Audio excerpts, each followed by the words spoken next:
Olá, pessoal! Nesse módulo, nós vamos verificar qual é o último benefício a ser aplicado às microempresas e empresas de pequeno porte nas licitações inserido no tratamento diferenciado e simplificado. Trata-se da subcontratação. A subcontratação está disposta no artigo 48, inciso 2º da Lei Complementar 123, e assim dispõe: para o cumprimento do disposto no artigo 47 desta lei, a administração pública poderá, em relação aos processos licitatórios destinados à aquisição de obras e serviços, exigir dos licitantes a subcontratação de microempresa ou empresa de pequeno porte. Ao contrário dos demais benefícios que nós verificamos, que é o das licitações exclusivas e o da cota de 25%, a subcontratação é uma faculdade da administração, como nós verificamos ali no inciso 2º. A administração pública, portanto, ao avaliar a complexidade do objeto, ela pode exigir a subcontratação de microempresas e empresas de pequeno porte pelas empresas contratadas na licitação. A subcontratação está disposta na Lei 8666, no artigo 72. O contratado, na execução do contrato, sem prejuízo das responsabilidades contratuais e legais, poderá subcontratar partes da obra, serviço ou fornecimento até o limite admitido, em cada caso, pela administração. O que vem a ser, então, a subcontratação? Subcontratação, nas palavras do professor José Anacleto Abdus Santos, é a avença pela qual o contratado transfere para outrem, em parte, a execução de contrato com ele originalmente firmado, por intermédio de outro instrumento contratual. As licitações públicas são regidas por uma série de princípios. Um desses princípios é da impessoalidade.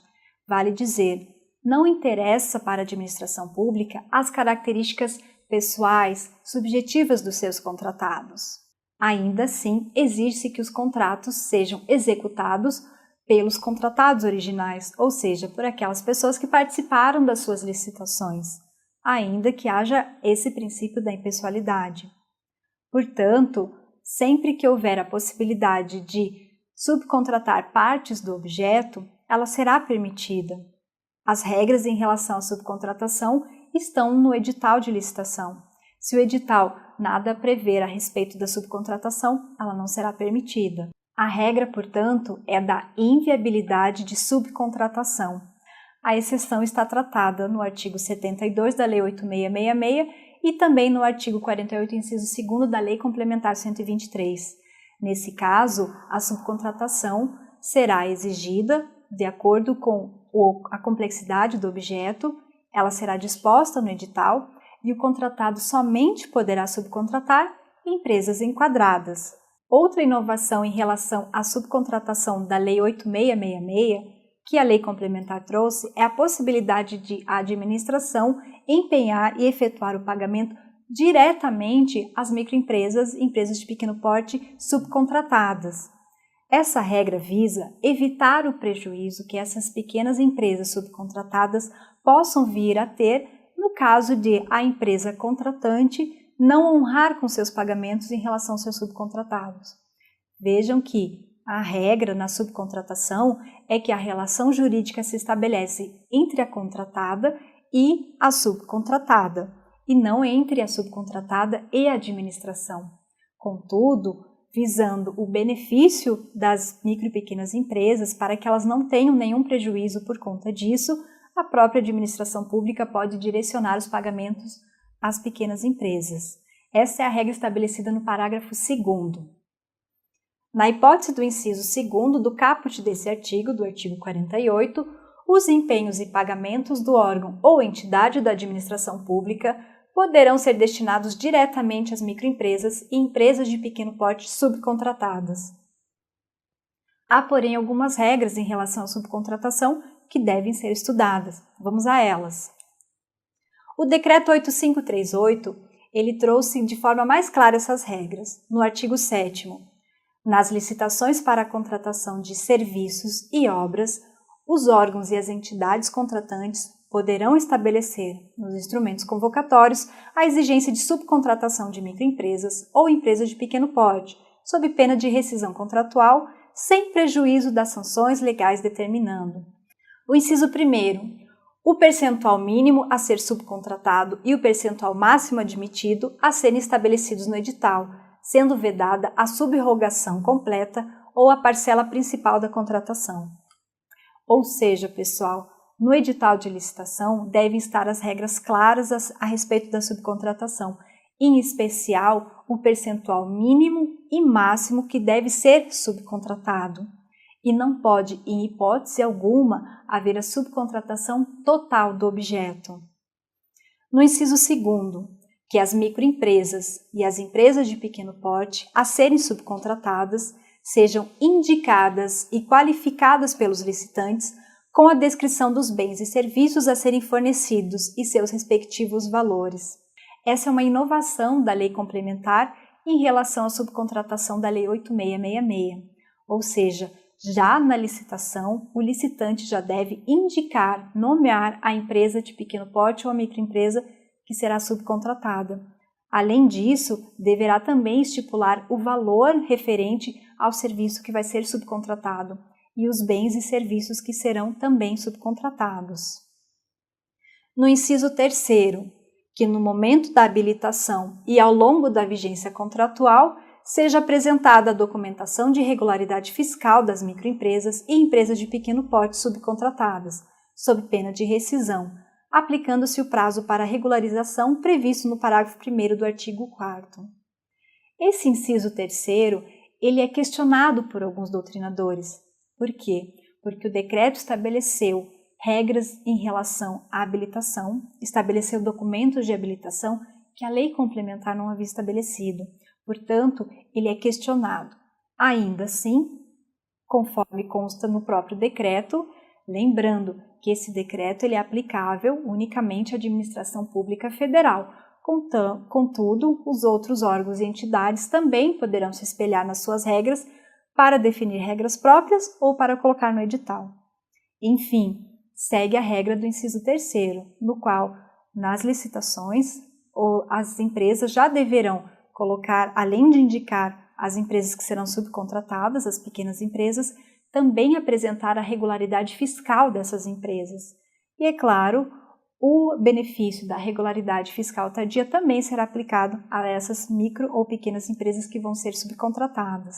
Inciso 4º, que a empresa contratada comprometa-se a substituir a subcontratada no prazo máximo de 30 dias, na hipótese de extinção da subcontratação, mantendo o percentual originalmente subcontratado até a sua execução total, notificando o órgão ou entidade contratante sob pena de rescisão, sem prejuízo das sanções cabíveis, ou a demonstrar a inviabilidade da substituição, hipótese em que ficará responsável pela execução da parcela originalmente subcontratada. A regra desse inciso, portanto, pessoal, é a de que, se houver uma rescisão no contrato entre a contratada e a subcontratada, aquela deverá substituir a subcontratada no prazo de até 30 dias. Essa regra tem por objetivo evitar que a empresa licitante contratada, logo após celebrar o contrato, já rescinda o contrato com a sua subcontratada, justamente por ser uma imposição legal. Nesse caso, portanto, se houver a rescisão, a subcontratada deve ser substituída. A exceção é para situações nas quais a própria empresa contratada não tenha encontrado outras empresas para subcontratar ou se ela mesma justificadamente conseguir, após a rescisão, cumprir com o contrato na sua integralidade, sem a necessidade de subcontratação. Quinto, que a empresa contratada responsabilize-se pela padronização, pela compatibilidade, pelo gerenciamento centralizado e pela qualidade da subcontratação. O fato de possibilitar a subcontratação no edital não significa que a responsabilidade será passada para a subcontratada. A responsabilidade pela execução integral e adequada do objeto será sempre da empresa contratada pela administração, e essa terá o dever de fiscalizar adequadamente o serviço prestado pela subcontratada. Se houver alguma irregularidade em relação à execução desse serviço, quem será penalizada será a própria empresa contratada. A administração pública poderá instaurar um processo administrativo para verificar essas irregularidades e aplicar as penalidades previstas no edital nesse caso.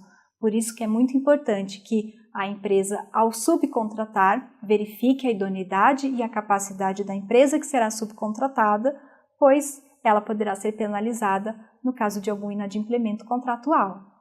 Parágrafo 1º.